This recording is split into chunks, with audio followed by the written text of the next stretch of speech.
When your loved ones can't look after themselves anymore and they go into an aged care home, you want to know that they're being cared for and loved. And if love is too much to ask for from these aged care homes, you at least want your loved ones to be respected. They're your parents or your grandparents after all.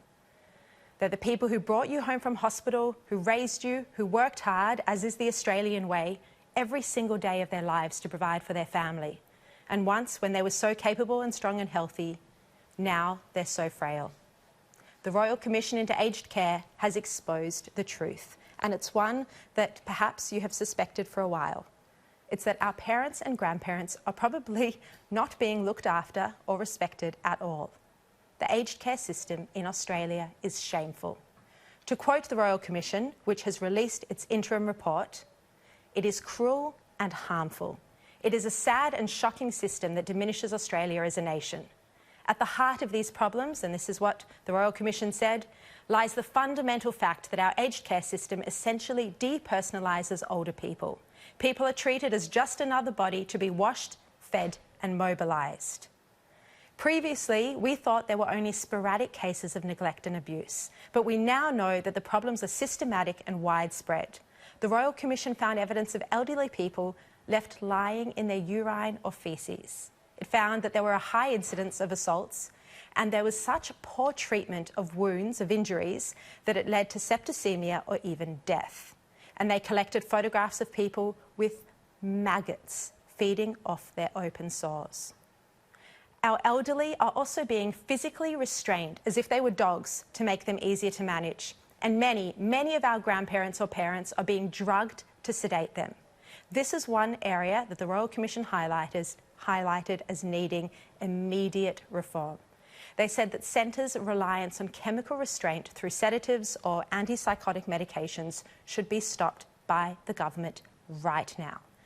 And it could be why, when you go to visit your family, you may think they're deteriorating too quickly, drowsy and unresponsive.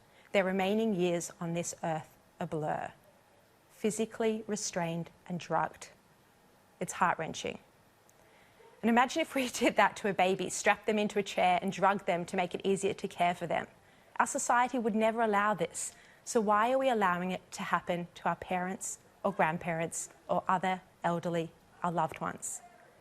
Now, let's have a look at the response from our political leaders today to this report.